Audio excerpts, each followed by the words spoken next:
Welcome to the weekly Metals, Money, and Markets update for Friday, February 17th, 2017, hosted by Mickey Fulp, the Mercenary Geologist. And for miningclips.com, I'm Erick Bertsch. Well, markets continued to set all-time highs this week, and oil more or less traded in a narrow range, and precious metals were little unchanged. Let's start in with gold. Well, the precious metals, all four of them closed up the first 4 days of the week, and then they went off badly at New York Open today and did not have a particularly good session. That said, gold closed the week at 1235, basically flat. Silver was up 2 cents on the week, closed at 1794. The platinum and palladium both fell off considerably today, and platinum closed the week at 1,001, off almost 1%.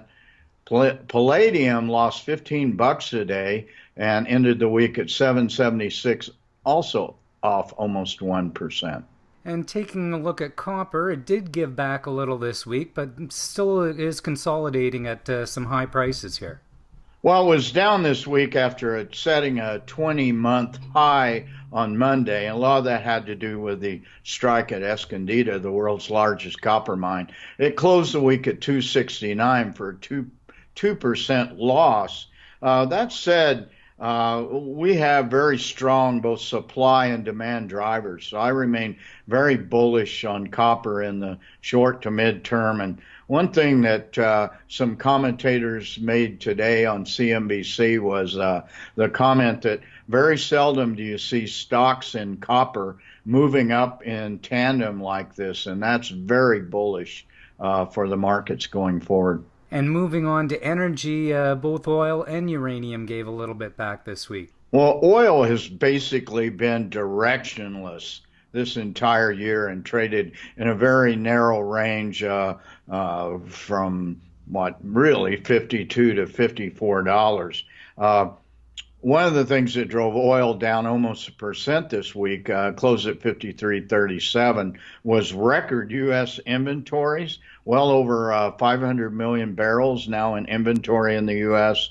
And also, the rig count was up again, another 12 oil rigs drilling this week. Meanwhile, uranium had a rough week. It was down, I think, every day this week. But as we said, it's gone up very fast, perhaps too far too fast. It gave up 8%, closed at 24.38.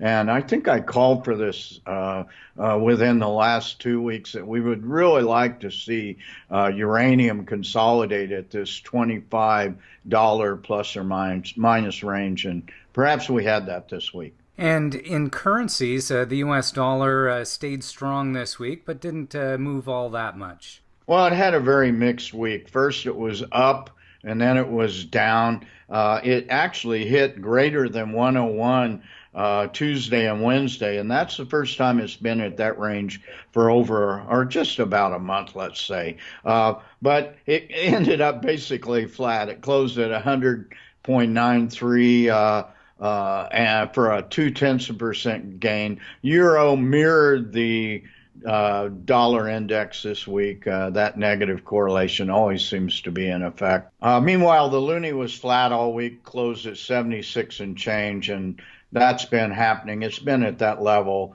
since, 4 weeks in a row now. And taking a look at North American equity markets, they continue to set all-time highs. Well, the Dow has set an all-time record high, 7 sessions in a row. That's the best streak in 25 years, Eric. Dow closed at 20,624, up 1.7%.